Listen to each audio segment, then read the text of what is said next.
Hello, everyone. Welcome to Higher Powered, one of the 5 new shows on PromoHomo.TV, as we have expanded into an online broadcast network reaching a worldwide audience. So, this program, Higher Powered, focuses on stories of experience, strength, and hope infused with infinite views of spirituality and purpose. One premise of the show is to basically take recovery out of the closet. What does that mean? Well, a lot of work around recovery from drug, alcohol, sex, food addiction, and co addictions happens in the world of 12-step programs, which by their structure are anonymous. But there are so many powerful stories that are shared in those rooms that I think need a brighter spotlight. This series is designed to provide that spotlight. People who are members of 12-step programs are encouraged not to mention the specific programs they're in keeping with the traditions of those programs. So just wanted to set that up for you today. My guest today shares my belief that there needs to be greater visibility around the world of recovery, and he himself is definitely visible in that field. Ken Seeley has remained professionally and personally involved in recovery since his sobriety date of July 14th, 1989.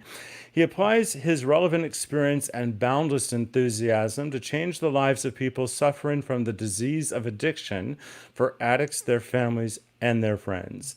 Ken works to save lives every day as the founder of Intervention911, one of the most prominent and successful private intervention services in the country. Ken is featured on the Emmy Award-winning and 2015 Emmy-nominated A&E series, Intervention. I happen to be personal friends with Ken, and I couldn't be more excited about the fact that he's in my life and that I get to experience his own experience, strength, recovery, and friendship on a more personal level. And I'll be back with Ken after this.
And if you happen to be watching the broadcast live and you want to comment on whatever social media platform you're viewing from, I can curate and import your comments right onto the screen. So I invite you to do that.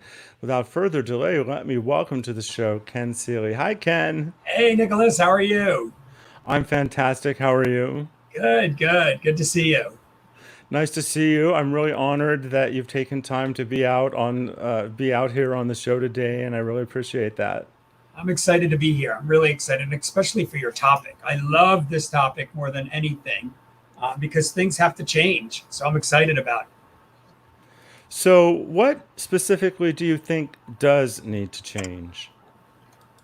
Well, I think, back in the day when Alcoholics Anonymous was created, I think it was something that they had to do in the basement of churches. And it was explained to me recently on, addiction in the past used to be believed that it was a behavioral issue. So it was a choice that I was making to do crystal meth every day. It was a choice that I was making to drink and to get DUIs and to do all that negative things that happened in my getting kicked out of the Air Force. All of that's a choice because it's a behavioral situation, not a mind disease. But as That we was what they believed at the time. Yes, right. It was a behavioral. Like you got to stop behaving that way and you need to change your behavior. Like it's something I had power over. Yes, right. And for years they thought that, it's a choice that the individual is making that I was making when I was in my disease.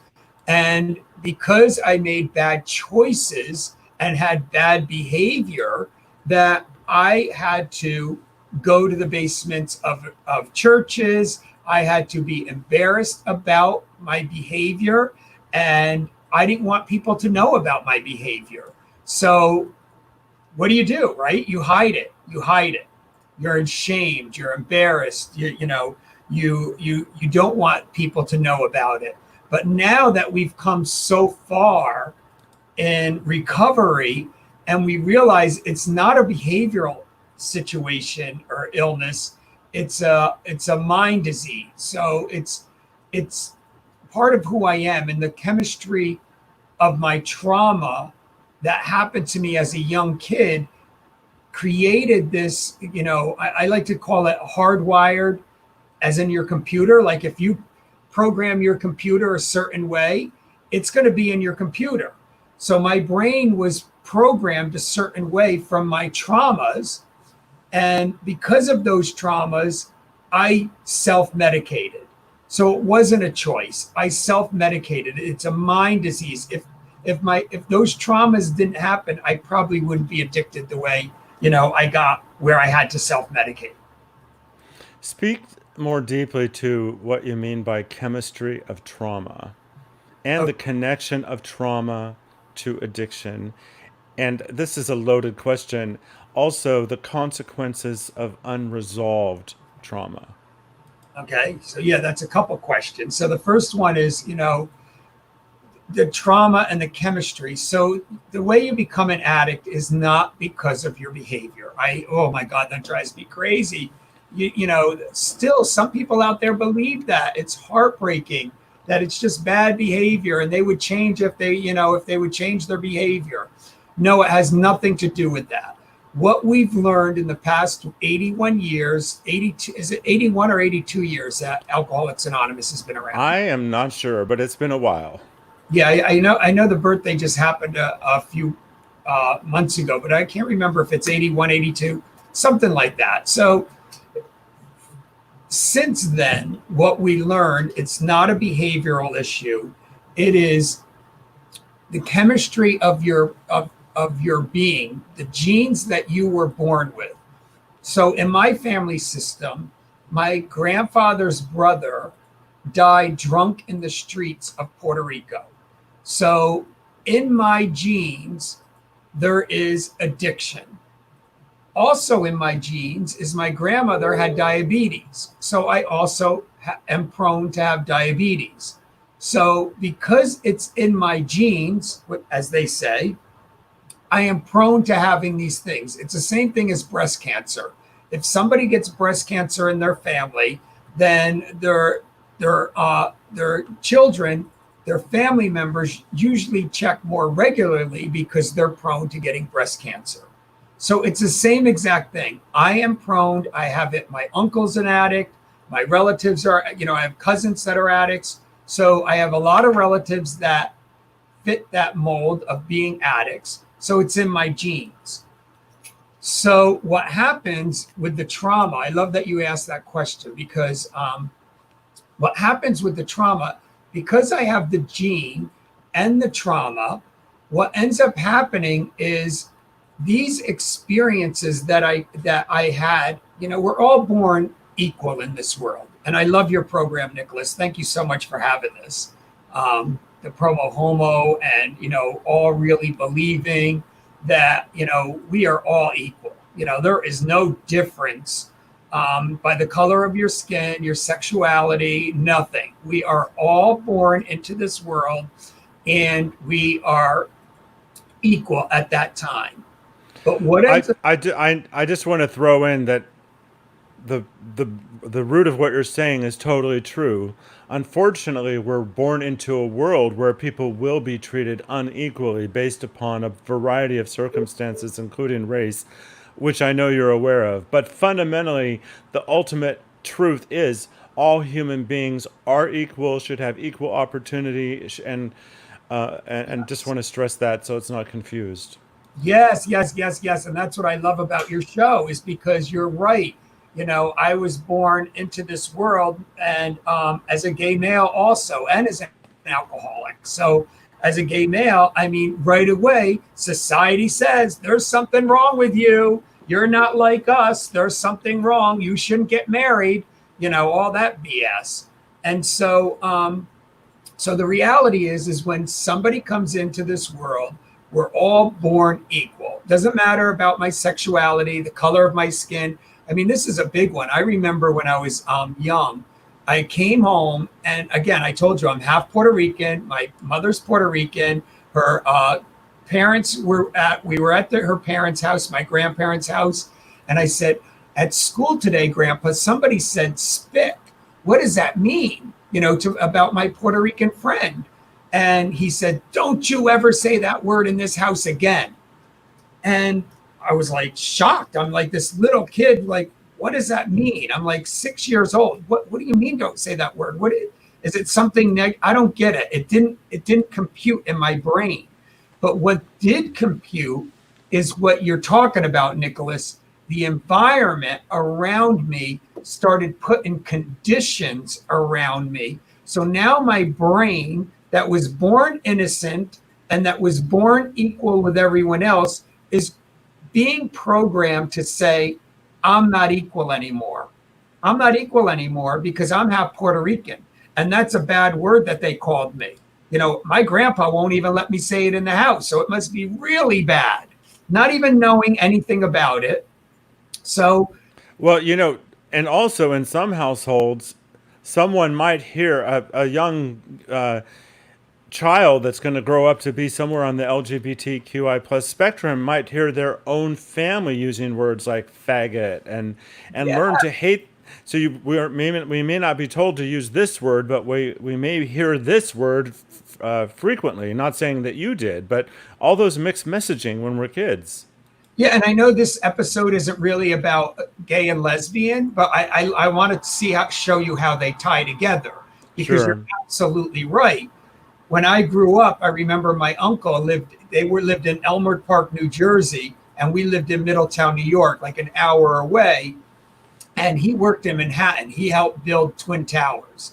So I remember when he built them, he would be like, we'd go visit them. We were really close to our cousins and our aunt and uncle in New Jersey.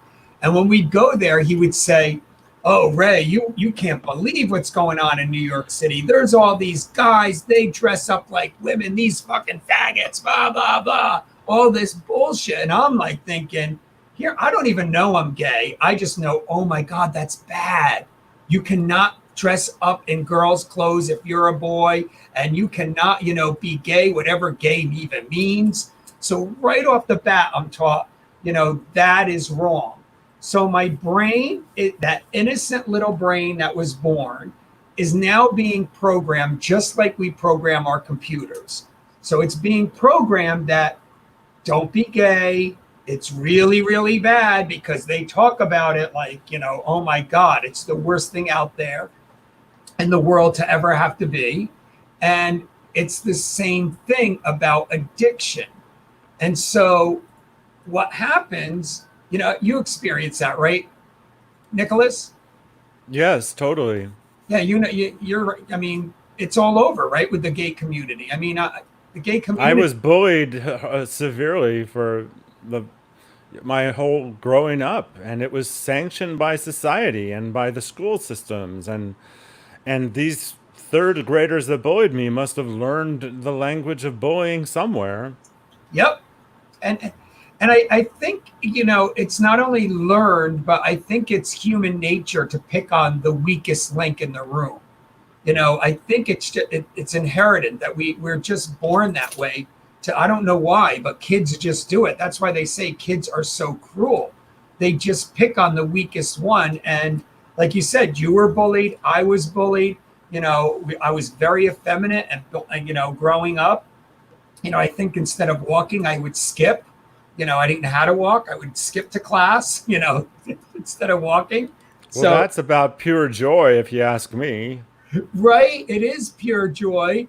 But then society, this little boy skipping a class, all happy and pure joy, but then gets shunned. I remember in high school, because this is how bad it was. I remember in high school, I said, I have to learn how to walk different because I don't want people to know that I'm attracted to men. So I put a little like hump into my walk, a little pop into my walk, just to try to make my walk more normal. I mean, why would any kid have to do that? Why couldn't they just be pure joy, like you said, I right? wish in high school I had been able to, when someone called me a faggot, that I could have said that's Miss Faggot to you. Exactly. Exactly. Just to turn it around. Exactly. So basically, addiction is the combination of experiential trauma and your DNA and the collision of those circumstances in life. That make your behaviors act out into making you want to self medicate. So the traumas are so intense that the only thing that we feel a connection with, like recovery is about connection. And so if we're not connecting, we're separating. And so when we do drugs and alcohol, you hear it all the time as you go to a lot of meetings, as I do, when they talk about what it was like, what happened, and what it's like now. It's what it was like is they were disconnected, and drugs and alcohol made us feel comfortable in our own skin, so we feel like we connected. And so I like to use that example of taking ecstasy. If any of your viewers or anybody watching or listening to this, if you've ever taken ecstasy, tell me what that was like. Have you ever tried it, Nicholas? I don't have drugs in my story, Okay. thankfully. So, no, I haven't. And I understand I was interviewing on the premiere of this show Terry Gatewood, and he was talking about how I don't think endorphins was the right term, but the experience of, for example, crystal meth is 10 times greater Yep. than, for example, the experience of an alcohol buzz. Correct. Correct. And so what happens with that is with ecstasy, it's 1,000 times greater. So what you feel on ecstasy is like you love everything and everyone. Like, oh my God, look at this bottle of water. I just love it. It's so amazing. Oh, I just That was my response on alcohol. I okay. was I was We Are the World when Yes. I was on alcohol. Perfect. So you understand it. You get what that's like. That feeling that you connect with everything and everyone. But what that is a false reality. At your time, it's your reality. So if I was to say my shirt is blue and you're all seeing purple here, if my reality is my reality and I say it's blue, then that's my reality. Period. You can't change that. So my reality when I'm on crystal meth and alcohol and ecstasy, like you said, alcohol is here. Crystal meth is 10 times greater, the endorphins, and ecstasy is 1,000 times. So if I feel that connection that I've been craving ever since I was that 4-year old and felt separated, then you're going to tell me to take away the one thing that works for me that makes me feel connected and say, you can't do that anymore, Ken. What do you expect Ken to say? You're crazy. You can't take that away, right? What would Right. you say if that's the only thing that made you feel connected? It You're would be crazy. it would be very sad, and then, but what we get to do, this is some of my own experience, strength and hope, is over time in recovery we create authentic connection to self and others. But that takes time. That's what recovery is about. And that's why with Alcoholics Anonymous, I mean, at that time, and God, when was it? In the 1938, I think it was. So 82 years when Bill Wilson and Dr. Bob got together. So that was 82 years ago. It was it was more of something to be shameful of, not something that was you're a victim to. It's more of your choices and your behaviors got you there, so you need to be anonymous. We are going into Alcoholics Anonymous or Crystal Meth Anonymous or SCA Anonymous or whatever your disease is that you're going through, your illness is, your addiction is, Gamblers Anonymous, whatever that is. If we're embarrassed of it, now we're creating more harm, because it's that. What do you think though of the other reason for anonymity? So, for example, these 12-step programs have no leaders.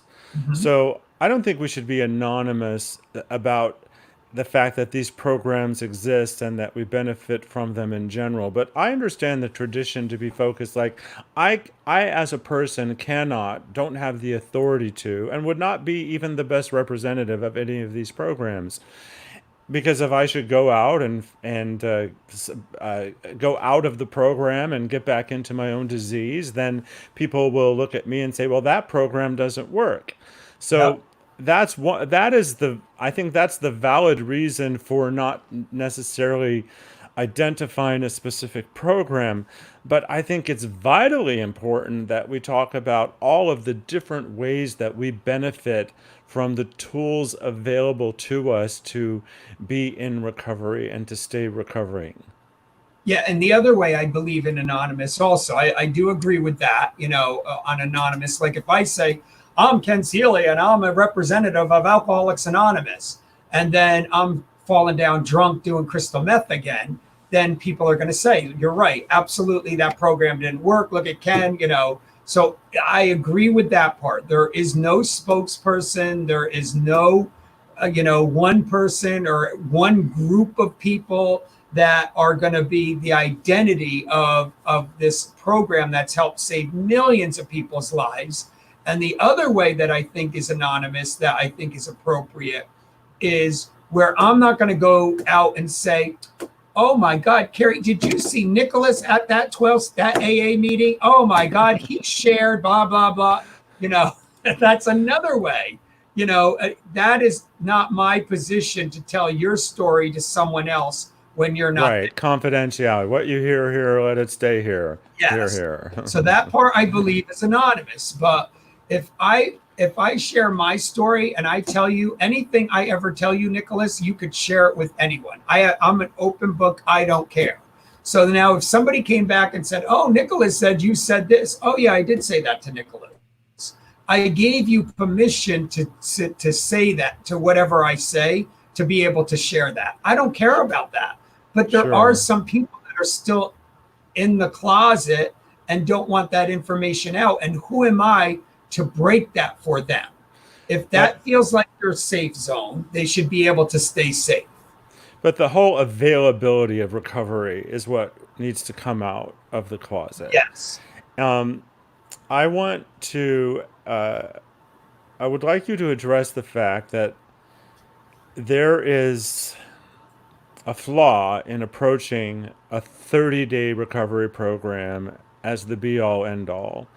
And you have a completely different approach to recovery in your business and professional life. So I would like to talk about all of the different spokes in the wheel of recovery that you think are vital in addition to 12-step programs. Yeah, and the 12 step is amazing. I love the 12 steps. I cannot talk about it enough because it really helped save my life and millions of other people's lives. But and the old thought process in the old days was that you would go to a 30-day program and you would come out and you would change those behaviors. But what they realized, and again, today's medicine and the way that they've been studying this disease, that 30 days is not enough. The success rate for 30 days of treatment is 3 to 7%. Stay sober. You've heard that before, haven't you, Nicholas? Yes, I have. Right? 3 to 7%. So the everyday person out there, that is the lay person that doesn't understand the recovery process on addiction, you know, they're over there looking at this like, oh, I saw that day, 28 days, that movie, 28 days. And that's all my loved one needs is 28 days. And really all that does is detox somebody. You know, you're able to get stabilized to start thinking a little clearer. But 30 days of treatment is not nearly enough, because if we're talking about that, like you said, you were bullied, I was bullied from 4 to 14 years old when I first started doing drugs, is when I finally felt connection, right?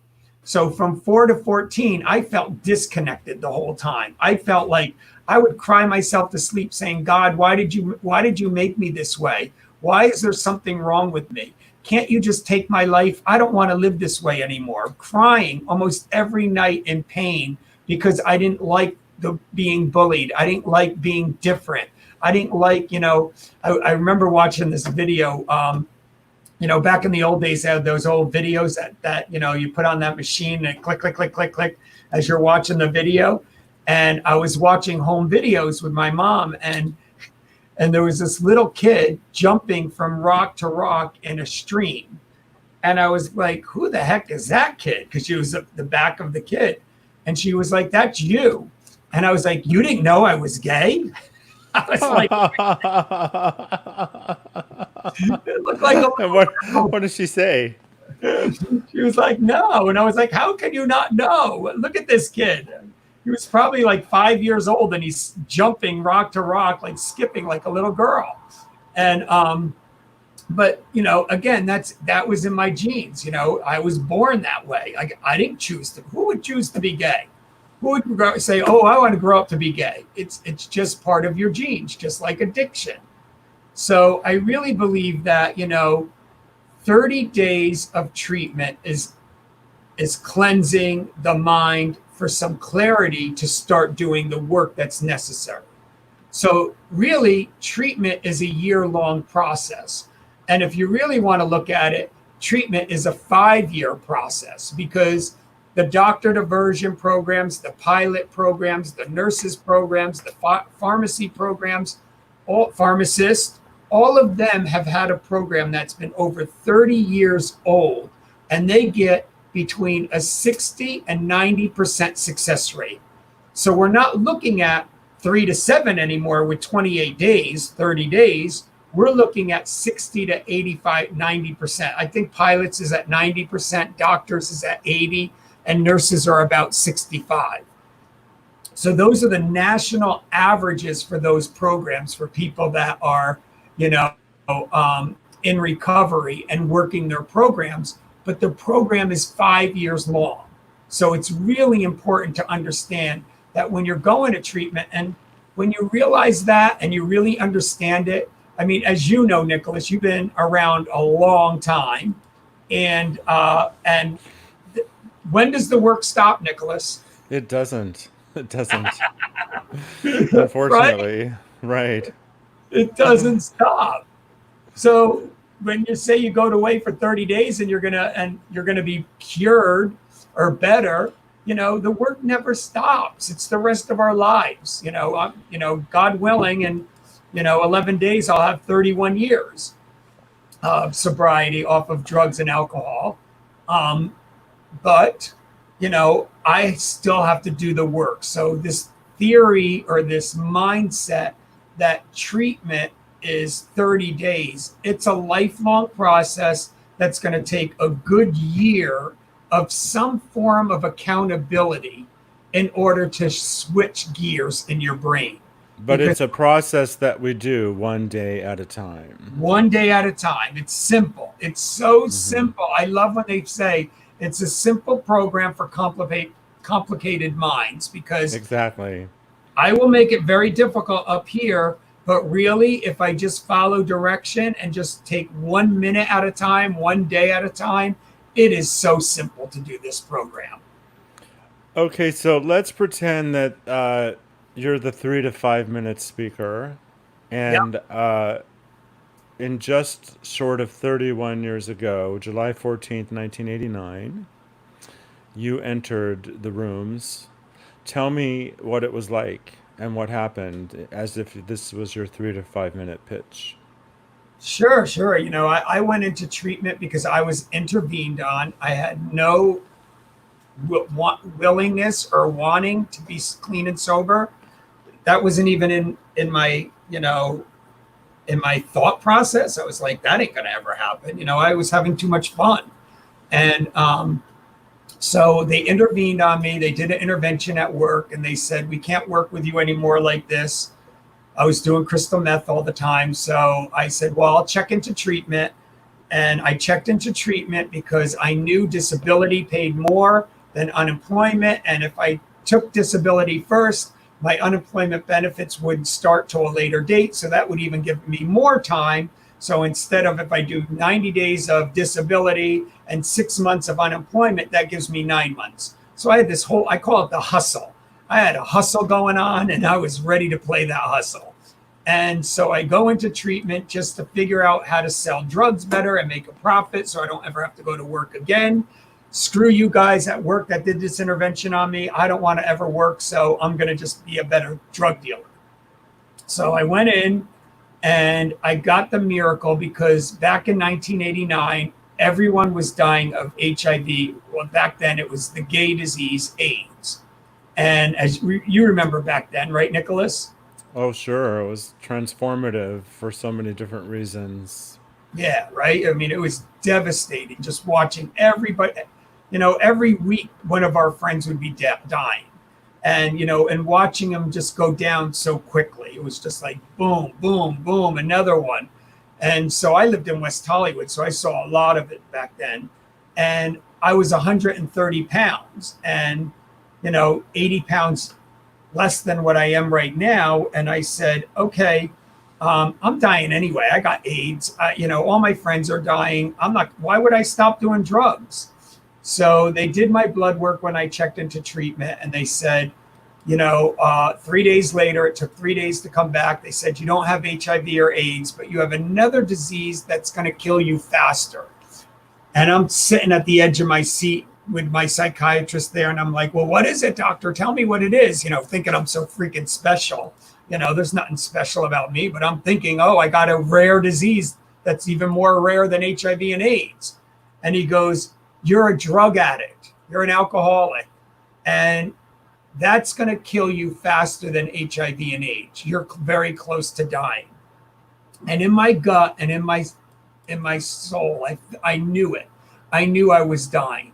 So I grasped on to the 12 steps and I went to, hundreds of meetings in the first 90 days. I would say I went to a meeting every day for the first 5 years of my recovery, maybe even 2.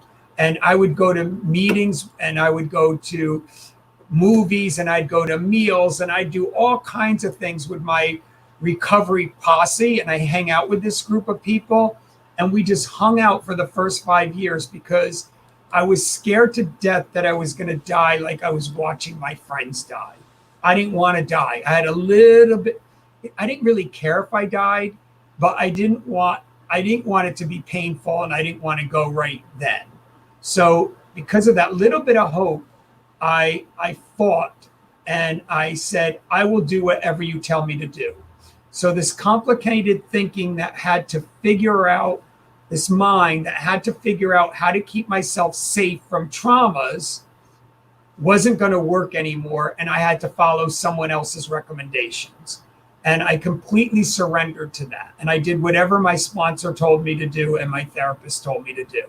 And I just followed direction. And I did that for 5 years. And they used to call me AA squared because I would go to so many meetings and just, at 90 days clean, I had 3 guys asking me to sponsor them because, people are like, what? I want what he has, because it was like I was on drugs, the high without being on drugs. So it was just an amazing experience. So your pink cloud lasted 5 years. Well, kind of my whole life. I don't think I ever really got off of it, because my life is so much better today. And, and in my recovery, I'm not saying everything was perfect and easy and all of that, but I went to meetings after meetings. And then in 3 to 5 years, sober, I went to, I can't remember when it was. Maybe it was like 5 years, because I was dating this guy, and this woman goes, "You need to get to Al-Anon. You are trying to run somebody else's life," that I was dating. And he goes, "You got to let go of that and worry about your own lane. Get in your own lane, honey," she told me. Joy DeSimone. I love that. Your side of the hula hoop. Yes, get on your side, honey. You're all over the map, and you need to get on your side. So every Wednesday or every Tuesday, we'd go to the Beverly Hills, up on the top floor of the Wells Fargo building in Beverly Hills, to the Al-Anon meeting. And we'd go up there, another 12-step program. And I loved that program. I mean, Al-Anon I say Alcoholics Anonymous saved my physical being, but Al-Anon saved my mental well-being. So it stopped getting me involved in trying to run other people's lives. And then with 10 years sober, I was in full-blown money addiction and sex addiction. And I don't know if anybody's ever had this feeling that if I only had this much money in the bank, I wouldn't have to worry about paying my bills. And if I didn't have to worry about paying my bills, I would feel like I could just take a deep breath and be like, "Oh, finally I could rest." And I tried so hard to make money. I was like working 24/7, all these different jobs. I had 2 or 3 jobs at the same time trying to make money. And every time I'd make more money, I would spend more money. So there was no saving money. It was like a gerbil going in circles. All right, I got this extra money this month, and then I'd go buy something. All right, so I never, ever, ever saved any money. So I would never fulfill that fulfillment that money would fulfill me in here. I was never able to do that. So then I went into love addiction and sex addiction. And I don't know if any of you listeners ever felt this way. If you have, I'd love to hear you chime in on this one. But if I only met my soulmate, my sister got married right after high school. My mom and dad got married. They're still together, and I'm still single, or I'm through all these horrible relationships. What's wrong with me? You know what, God, just take me, because I don't know what's wrong with me. Something is wrong with me. And if I only found the perfect soulmate, I would be fulfilled. Again, a void in here that I had, money, relationship, that I was looking for someone outside to fulfill. So that's why every time I got in a relationship, nobody could fulfill that the way my mind expected it to be fulfilled. So it was never perfect, ever perfect. And so I would always push my lovers away, because I was trying to get them to fulfill a void that I had envisioned the picture to look like. But I would never tell them what that picture looked like. And I would expect them to just do it because they were in love. Well, if you really loved me, you would, know that I needed this. So that love addiction and that money addiction with 10 years sober got me to the point of buying a gun and wanting to end my life, because I didn't want to live anymore in that pain. And I didn't want to do crystal meth or drink, because that's a slow progression to death. I wanted the quick progression. I just wanted it to end quickly. And I did a prayer, and I said, you know what, if I'm supposed to die, I will not have the answers on what to do when that gun comes in the mail. So I made a deal with God, and I said, God, if you want me dead, I'm ready to go. I got the gun. It's on its way. I'll pull the trigger if I don't have any answers how to get out of this pain. And I did what the 12 steps taught, and I went out for outside help, because that's the one thing I like what you talk about on this, Nicholas, is because I love AA, and I love how they say to clean my side of the street. But the level that they don't go to is feeling the discomfort of that bully and why I'm in pain. It doesn't address my trauma. It addresses me making my amends to people I hurt when I was in bad behavior. It starts building self-esteem internally, but it doesn't get to the root of the problem of where the low self-esteem came from. And that's where I think the trauma work comes in with treatment and recovery, is doing that deep trauma work. So now I could really start loving myself and understanding where that pain came from. Does that make sense? Yes, it's beautiful. You know, one of the things that I say that I have gotten in my recovery experience is authentic, sustainable self-esteem. Mhm. And you know this about me, but I share that I'm afraid of people, you Yes. know, and I think that that would surprise anybody that knows me from media or from my public persona. But You're even always a without right, exactly. Even without being required to do so, I would quarantine myself. I've been sheltering in place throughout my whole recovery, which ironically, Ken, I'll make myself full screen for this. I made a conscious decision a month before the pandemic hit and we went into lockdown that I was going to close down my personal Facebook profile. I announced that I was going to do this. I unfriended 4,000 people. And my intention, this was very intentional, was to spend more time in the real world with real people, authentically connecting in an organic fashion, however it would unfold. And then the pandemic hit, and all of these people that I had been connected to, I wasn't connected to, which on one way of looking at it might seem like, oh, well, that was a terrible decision, but actually it's one of the best decisions I ever made because I would have been sitting on this device Yep. obsessing with those 4,000 people about what was going on in the world, and instead I did the footwork to launch a television network from my bedroom. Yes. Yep. So I don't regret it, and there will be times when I can authentically and organically connect with real people in the real world. But I'm doing that right now with you, Yep. and At a deeper so level, right? I mean, right, it's a much deeper level than just sitting there seeing me at a meeting and saying, "Hey, Nicholas, how you doing?" right. Um, I would like to.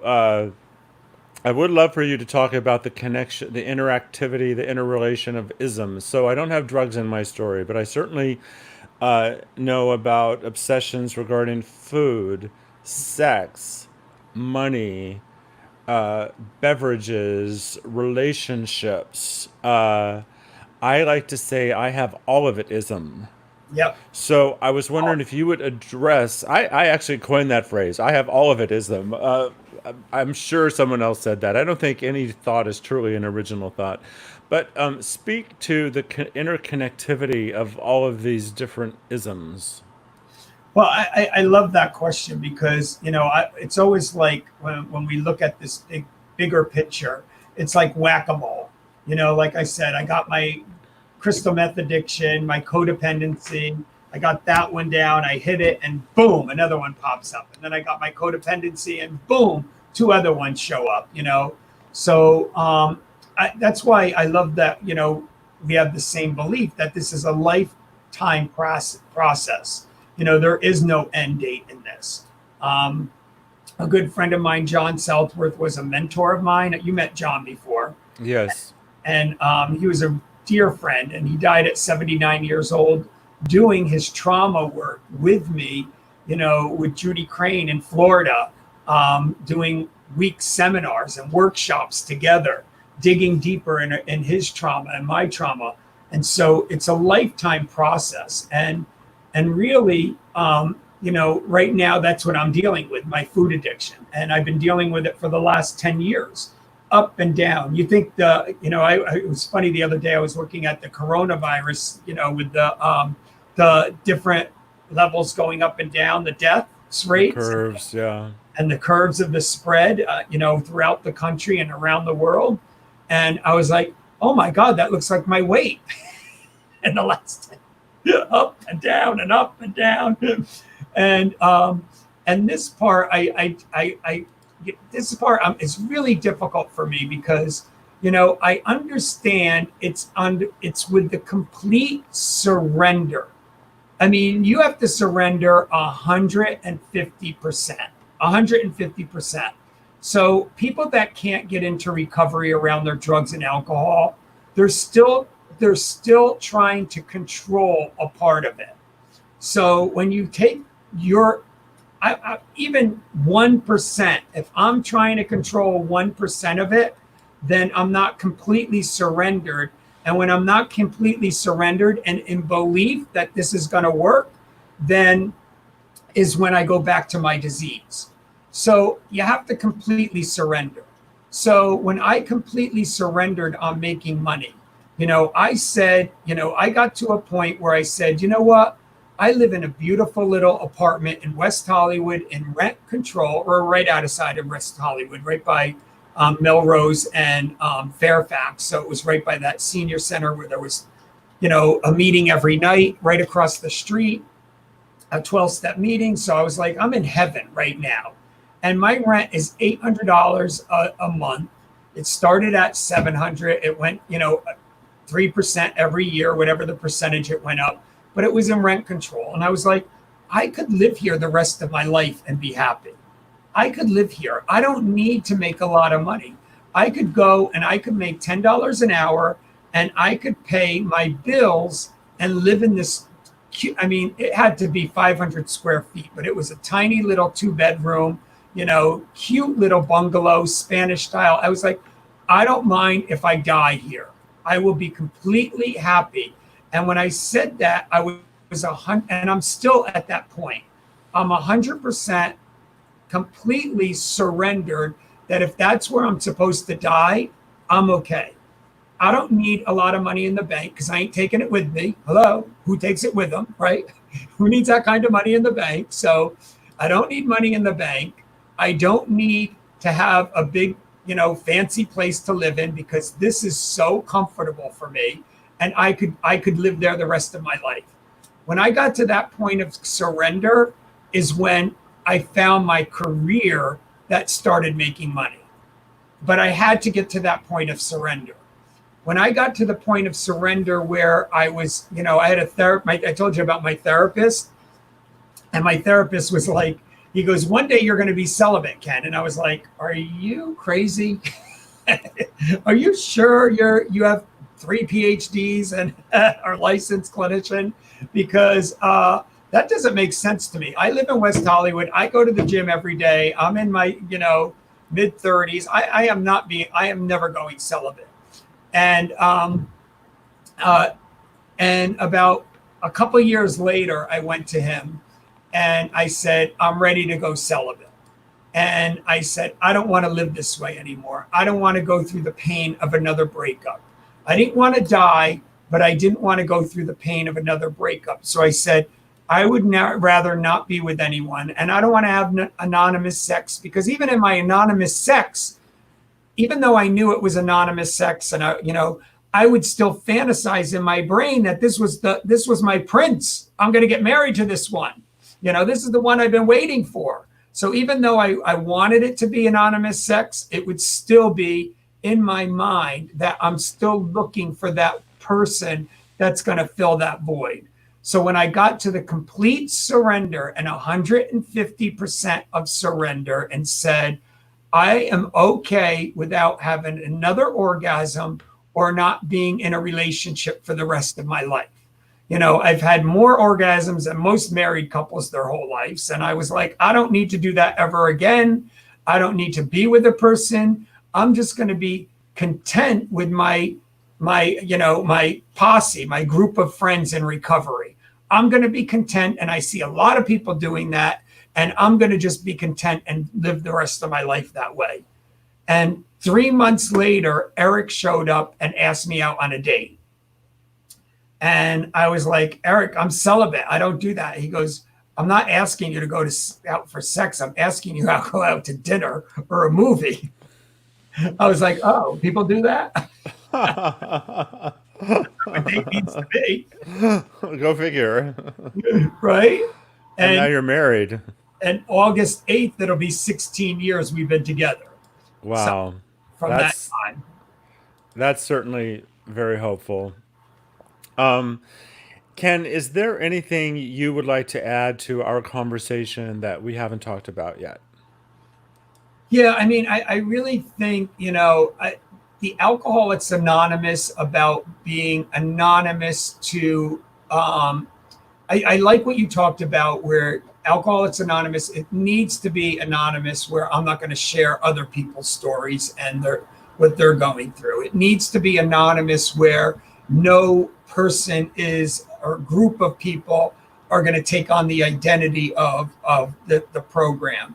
But where it needs to open up, and I think this is the platform that you're sharing, is it needs to be more of alcoholics all together, alcoholics ascend, alcoholics that, we are supporting each other to ascend to another level.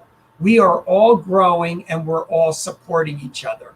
There's nothing to be ashamed about, and making this anonymous where people are afraid of telling their employers, afraid of telling their spouses, afraid of telling anyone in their life that they have a drug or alcohol, gambling, sex, anything.